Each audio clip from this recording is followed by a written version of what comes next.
¿Cómo están, pueblo?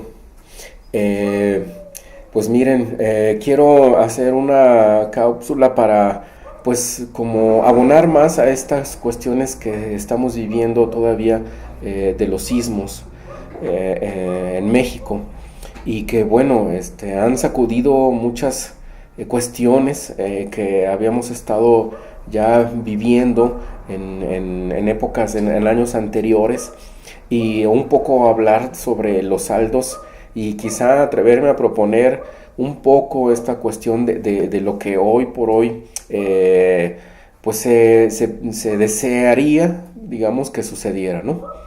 Bueno, primero quiero decir que las tragedias de la naturaleza son cada vez más tragedias, pero menos de la naturaleza. La verdad es que los sismos en México tienen un registro que data de los aztecas. El Instituto Sismológico Nacional y bueno, en muchos lugares ustedes pueden encontrar este dato de cómo en México en ciertas zonas ya se tiene un conocimiento sistematizado, un registro de al menos 4 siglos. Entonces, ese es un dato importante para cualquier autoridad, para cualquier gobernante que quiera estar siendo el responsable de la vida de un país, pues debe de contemplar en su gobierno asuntos como este, ¿no? Entonces, los primeros y últimos responsables de la organización de una sociedad, pues son como los gobernantes en cuanto a que ellos tienen la obligación y la responsabilidad de estar ordenando, entre otras cosas, el crecimiento demográfico, las construcciones y lo que se deriva de ello, los permisos, etcétera, ¿no? Entonces, quiero recordar aquí que el partido disque revolucionario institucional ha sido en México el que ha gobernado el 99% del tiempo, digamos, sobre todo del México contemporáneo del siglo XIX, bueno, de 20, más bien 20 y lo que va del 21, ¿no? Hay muchos estados de la República en donde el partido sigue siendo el único que ha estado gobernando casi 90 años. Entonces, ¿a qué autoridad tenemos que señalar y tenemos que empezar a deslindar responsabilidades y culpabilidades por haber permitido que haya construcciones de este tipo? Por haber otorgado los permisos, por haber... ¿Y por qué otorgaron los permisos? Entonces, en el caso, por ejemplo, del colegio Rebsamen, pues es muy claro la corrupción del perito, del secretario, del mismo colegio, una parte, y que encadenando da una tragedia. Entonces, no habrá que olvidar que a quien tenemos que estar apuntando en el deslinde de responsabilidades es fundamentalmente el gobierno, que le toca llevar a cabo a buen término cosas como la construcción de una casa o un edificio en el cual hay una zona que históricamente ha estado siendo pues continuamente, año con año, generando temblores de alguna u otra intensidad, ¿no? Igual pasaría con los huracanes, en este caso de Irma y Harvey, que también pues llegan y devastan una parte de Veracruz, de Chiapas, Tabasco, etcétera, ¿no? Pero entonces en esta cuestión de los sismos no habrá que olvidar al gobierno en un primer momento, y es entonces de un cinismo pero que provoca molestia, indignación, rabia, el hecho de que ese gobierno esté ahora tratando de hacer negocio con la destrucción de los cuales ellos son los primeros responsables, ¿no? Por ejemplo, pues en este caso, bueno, leí un comentario de uno de los vecinos en la Ciudad de México que decía: antes teníamos casa, ahora tenemos una deuda. Y cómo es de bárbaro y de sanguinario el gobierno, las constructoras que están aprovechando el derrumbe de quizá miles de edificios en estos estados de la República para hacer negocio, para frotarse las manos, para llevarse más dinero a la billetera, y que incluso el señor Mancera, que entregó edificios que no pasan ni de 2 años, a veces ni de uno, se hayan derrumbado o hayan tenido terribles fracturas, ¿no? Ellos deberían estar en la cárcel, mínimo, deberían estar en la cárcel ya destituidos y pagando ante la justicia todas estas cuestiones de las cuales son ellos los responsables.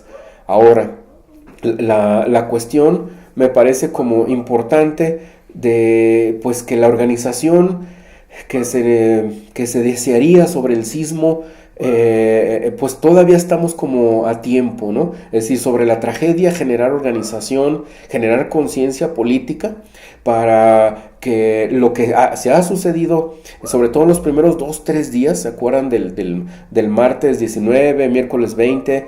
Es apuntar a que los partidos políticos los tenemos que castigar, tenemos que colocarnos de manera diferente. Ya vimos una vez más de manera cínica cómo es que se negaron a estar dando de nuestro dinero de las campañas que ellos van a recibir para la reconstrucción, ¿no? Alegando a la ley. Ahora sí resultan muy legales, ¿no? Ahí sí, todos los partidos políticos excepto uno.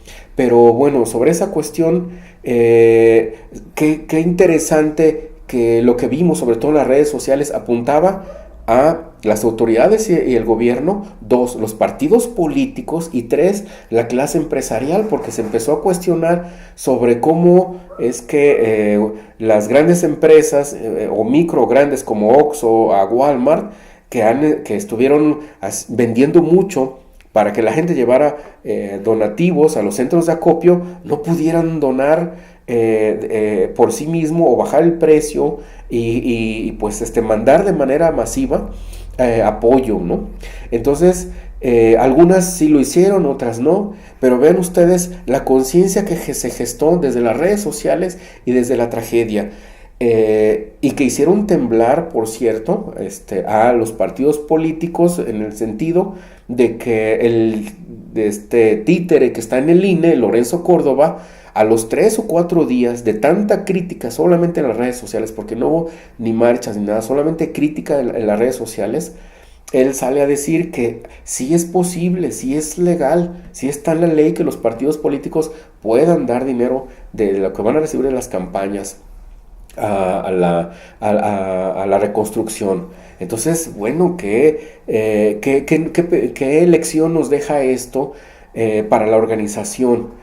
Pues que existe una conciencia social, una conciencia crítica que cuando aparece y se junta, bueno, pueden hacer o podemos hacer lo que muchas propuestas ciudadanas no alcanzaron a hacer. Ustedes recuerdan los últimos quizá 10 años, muchos movimientos ciudadanos estuvieron tratando de que los partidos políticos tuvieran menos recursos del pueblo, que se autofinanciaran, etc.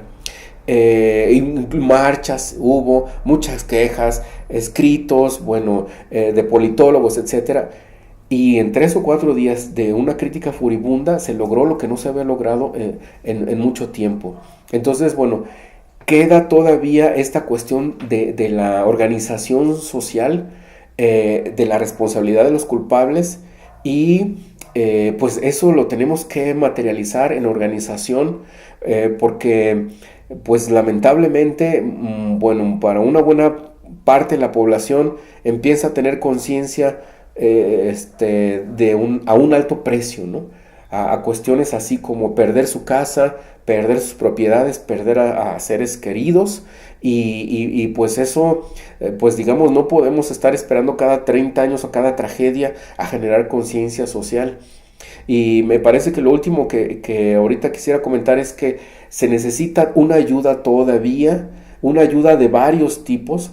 El otro día escuchaba una persona que llevaba acopio y decía la frase de que ahora viene lo más difícil después del sismo, que es una ayuda constante, continua a estas personas, no solamente en esos primeros 15 días, sino a una ayuda constante. Y bueno, es monetaria, es en cuestión de víveres, ahora la cuestión de sus muebles, la cuestión de su vivienda, asesoría legal es muy importante porque el gobierno está tratando de quitarles tierras o sus propiedades. Una cuestión de la asesoría psicológica. Aquí, bueno, les llamo a los psicólogos y psicólogas a que podamos también trabajar con la población de esa parte, sobre todo pues de Morelos, de Puebla y de esos lugares que tienen como muy poco ayuda al respecto, ¿no? Y de otro tipo, los artistas, bueno, existe una gran necesidad como de casi todo.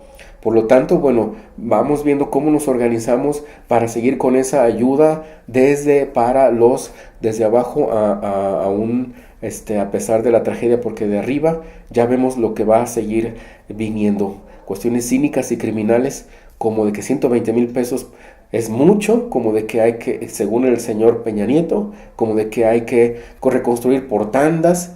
Y bueno, esto no lo podemos permitir. Entonces, abajo vayamos construyendo tejido pueblo. No olvidar los sismos y a lo que sigue, ¿no? Hasta la próxima.